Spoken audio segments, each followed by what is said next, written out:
Wow. This week's cybersecurity news, well, it's got some real doozies. Oh, yeah. Yeah, the Change Healthcare breach, we talked about that. Right, right. I mean, we thought it was bad. Yeah. But get this.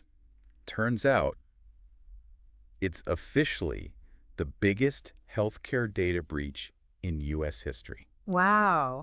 190 million Americans Jeez. affected. That's unbelievable. I know. Yeah. It really kind of makes you think, right? Like all this AI stuff, this Yeah. cutting-edge technology, Yeah. and we're still messing up the The basics. fundamentals, yeah. Yeah, and I mean, the consequences are huge. Oh, absolutely. And getting bigger all the time. Yeah, yeah. Mm.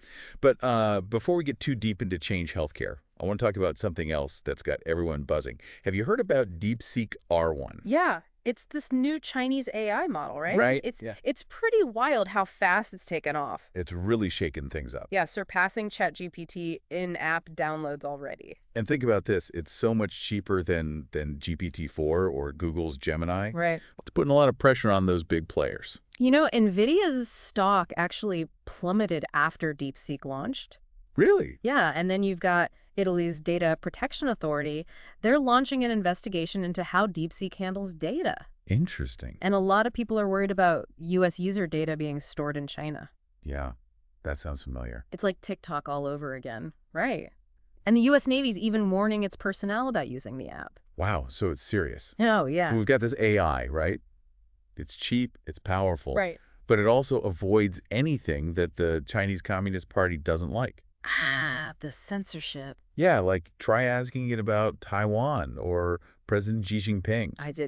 It wouldn't answer. Yeah, I got the same thing. So it's like even this amazing AI, it's still controlled by politics. Right, and some researchers, they found ways to get around some of the restrictions. It makes you think about like the future of AI. Yeah. You know, what if all information is controlled by algorithms? It's a little scary, honestly. It is, yeah. But let's shift gears a bit. Let's talk about a different kind of threat. Okay. You familiar with Funksec? Yeah, it's a ransomware group, right? Right, they're pretty new on the scene, Mm-hmm. but they're making a name for themselves fast. How so? Well, they might not have like the hardcore tech skills of some of those older groups, Okay. but they're using AI to make their tools better and better. Interesting. Yeah, and get this, in December, they were responsible for 18% of all ransomware attacks. Wow, that's more than CL0P and Akira. Yep, more than both. That's a lot. I know, right? And their strategy is kind of different, too. How so? Well, they're not going after those huge ransoms. They're going for volume. Okay. They hit a lot of targets, smaller ransoms, and they sell stolen data cheap. So almost like a smash and grab. Exactly. Interesting. And here's another wrinkle. They're not just in it for the money. Really? Yeah, they're connected to hacktivist causes. Huh. And they really seem to be targeting U.S. companies. For political reasons, you think? Probably. It's And complicated. definitely adds another layer to things. Yeah, because it's not just about money anymore. Right, right. It's ideology, too. And that Yeah. makes them harder to predict. Oh, for sure. It's not just following the money anymore. It's about understanding their whole worldview. Exactly. And they've got links to other cyber criminal groups like Mhm. Ghost Algeria and Cyberthrow Fleur-D. Wow, so they're building a network. Yeah, it's a tangled web for sure. Yeah, it is. Speaking of international incidents, though, Yeah. we got to talk about what's happening in the UK. Okay. Two big companies over there have been hit hard. Hmm. First, there's Morrison's, the supermarket chain. Oh, right. I think I remember hearing something about that. Yeah, they had that cyber attack back in November. Yeah, yeah. Well, it turns out it was worse than they thought. Oh, no. Yeah, the attackers targeted their Blue Yonder warehouse management system. And that caused... A huge mess. Ah, I see. Yeah, it disrupted their whole supply chain. Oh, Product shortages, holiday sales took a hit. makes you realize these attacks, they don't always have to be about stealing data. They Right. can just disrupt everyday stuff. Exactly. It's not always about the power grid or top secret files. Right. This just shows how much we rely on these digital systems for everything. Absolutely. Everything's connected these days. Yeah. And then the other UK company that got hit is Smiths Group, the engineering firm. Haven't heard about that one. They're being pretty tight-lipped about the details. Okay. But their stock price took a dive, so it must be bad. Yeah, that's never a good sign. It just goes to show no one's immune to this stuff. Nope. Supermarkets, engineering firms, governments, everyone's a target. And the impact can be massive. Yeah, financial losses, reputational damage. Disruptions, even national security threats. Exactly. It's a whole different world out there. It really is.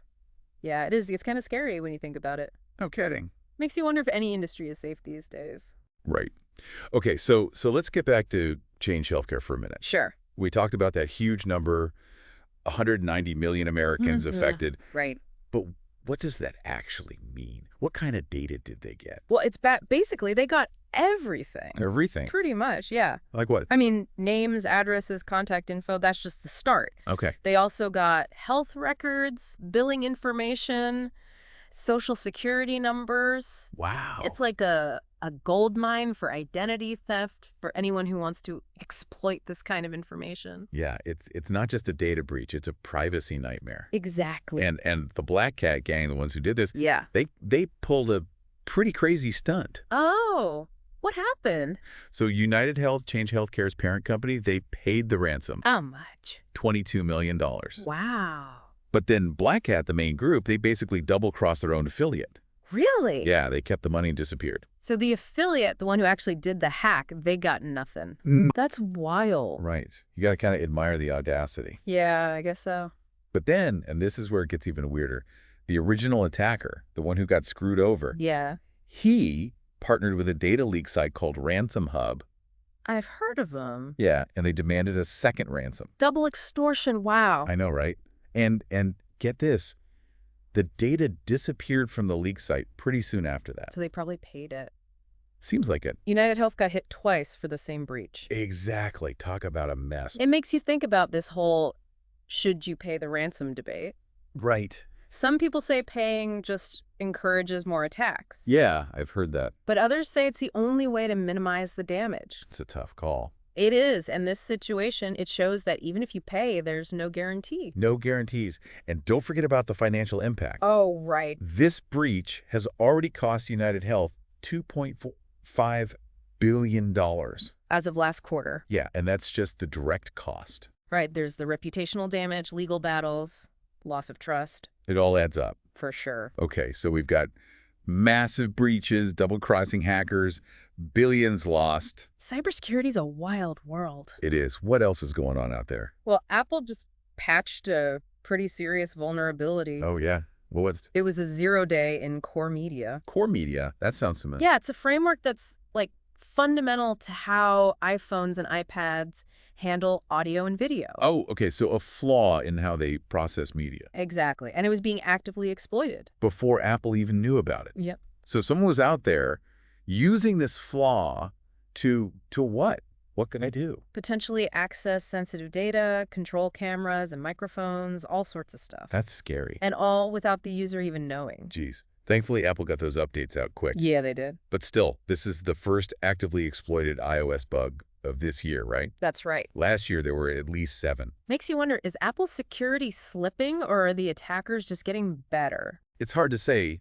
Their products are generally considered secure, Yeah, they are. but they're also super popular. Makes them a big target. True. Plus, 0-day vulnerabilities, they're like gold to these attackers. Right. It's a constant race. Security researchers trying to find and fix them. And the attackers trying to exploit them. Exactly. The game never ends. Speaking of security, though, what's going on with the Department of Homeland Security? Oh, well, they've made some changes, some controversial changes. Like what? They disbanded the Cybersafety Review Board. Wait, the board that investigates cyber attacks? The one that makes recommendations? That's the one. Why would they do that? Well, officially, it's part of the Trump administration's efforts to streamline things. Streamline. Yeah, and focus on national security priorities. That's what they say. But doesn't cybersecurity fall under national security? You'd think so, right? But some people are worried this means they're deprioritizing it. At a time when it's more important than ever. Exactly. It seems short-sighted. Think about all the investigations that are on hold now. Like what? Well, the Salt Typhoon attacks, those targeted U.S. telecom networks and political figures, Right. and that investigation into the Chinese hacks of Microsoft systems, that's stalled too. So they're dismantling their cybersecurity expertise when the threats are getting worse. Pretty much. Well, maybe Microsoft can pick up the slack. Maybe. They have been doing some interesting things lately. Like what? They've got this new Scareware blocker in Edge. Edge, the browser. Yeah, it's designed to stop those tech support scams. Oh, those annoying pop-ups, the ones that say your computer's infected. Exactly. They try to scare you into calling a fake support number. Right, right. I've seen those. They're so over the top. They are, but they work on some people. Yeah, I can see that. So this Scareware blocker, it uses machine learning. Okay. It analyzes web pages in real time, looks at the patterns that match known scams. So it's like a built-in scam detector. Pretty much, and if it finds something suspicious, it shuts down the page, blocks any audio alerts, and warns you. That's pretty cool. It is, and here's the best part. It all happens locally on your device. So they're not collecting my data. Nope, your privacy is protected. I like that. It's a good example of how we can use AI to boost security without compromising privacy. Microsoft's really stepping up their game. They are. Speaking of games, though, the Super Bowl's coming up. Oh, yeah, that's right. Millions of people watching, tons of online activity. I can't even imagine the cybersecurity challenges. Yeah, it's a big target for sure. I mean, look at what happened at the Paris Olympics last year. Over 140 cyber attacks. That's a lot. They tried to disrupt the opening ceremony. They targeted athletes and spectators with phishing scams. And the stakes are high. A successful attack could disrupt the whole event. Cause chaos, put people at risk. It's a big deal. Absolutely. So how do you even begin to protect something like that? Well, threat intelligence is key. Threat intelligence, what's that? It's basically using information to identify and respond to threats. Okay. We use OSINT. That's open source intelligence. Open source, like publicly available information. Right. We monitor social media, track potential threats, try to detect attacks in real time. So it's like digital intelligence gathering. Exactly. That's pretty cool. It is, but it's not just about technology. What else is there? You need strong security protocols. You need to train your staff, make sure everyone's aware of the risks. So it's a team effort. It is a culture of security. Got it. So we've talked about big events, but what about the average person? What can we do to protect ourselves? Well, there are some simple things everyone can do. Okay, like what? First, keep your software updated. No more ignoring those update notifications. Right, those are important. Okay, what else? Use strong, unique passwords for every account. I know, it's a pain. But it's important. Think of it like this. If you use the same key for your house, your car, and your office, Right. and someone gets that key, they have access to everything. Makes sense. Strong passwords, check. Good! And enable multi-factor authentication whenever you can. Multi-factor, what's that? It's an extra layer of security. You need something else besides your password to log in. Like a code sent to your phone. Yeah, or a fingerprint scan, something like that. Okay, so strong passwords, multi-factor, got it. Great, and be careful about phishing emails, suspicious links, those kinds of things. Right, those are still a problem. Oh, yeah, it's one of the most common ways attackers try to trick you. Into giving them information or downloading malware. Exactly. If something seems too good to be true, it probably is. Think before you click. Good advice. Anything else? Yeah, stay informed. There are tons of resources online. Okay, like what? Cybersecurity blogs, podcasts, newsletters, things like that. To stay up to date on the latest threats? Right. Knowledge is power. Speaking of resources, Yeah. we got to mention Cybersecurity HQ. Oh, absolutely. It's a fantastic resource. Jobs, reports, news, expert analysis, they've got it all. And their weekly newsletter is a must-read. Over 70,000 cybersecurity professionals subscribe to it. It's a great way to stay ahead of the curve. It is, but beyond any specific resource, remember that cybersecurity is about more than just tech. What do you mean? It's a mindset. It's about being aware of the risks, making smart decisions. So it's like building a culture of security. That's it, making it part of everyday life. Because the threats are always there. They're constantly evolving, getting more sophisticated, more widespread. It's a challenge, but it's also an opportunity. That's a good way to put it. It really is. It's like we're living in a sci-fi movie. Right.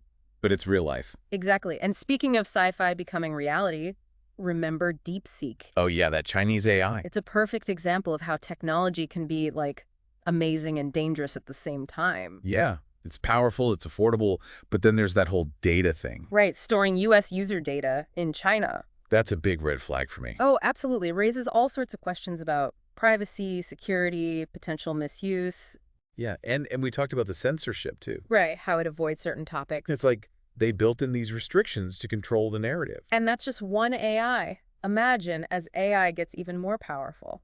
It's kind of scary to think about, you know? What if all information is controlled by algorithms? It's a valid concern. And it's not just about information control. There's also the potential for bias, discrimination. Right. We need to be having these conversations now. about ethics, transparency, accountability. It's easy to get excited about new technology, but we can't forget about the downsides. Absolutely. We need to be asking tough questions, making sure AI is used for good. And that brings us back to something we've been talking about all along. Cybersecurity is everyone's responsibility. Really is. It's not just about having the best tech or hiring experts. It's about a mindset, A culture of security. right? Being aware of the risks, making smart choices. Every click, every download, it all matters. And if you want to learn more, Cybersecurity HQ is a great resource. Definitely. They've got everything. Jobs, reports, news, analysis. Their newsletter is fantastic. Over 70,000 pros subscribe to it. So there you have it, another week in the world of cybersecurity. Lots of ups and downs, AI, ransomware, data breaches, government shakeups. It's a lot to keep up with. It is, but hopefully you learned something new today. And most importantly, we hope you feel empowered to make a difference. Cybersecurity is a challenge, but it's also an opportunity. To build a more secure future. Exactly. So until next time, stay vigilant, stay informed. And remember, Cybersecurity HQ, your hub for jobs, reports, news, and a newsletter read by 70,000 plus professionals weekly.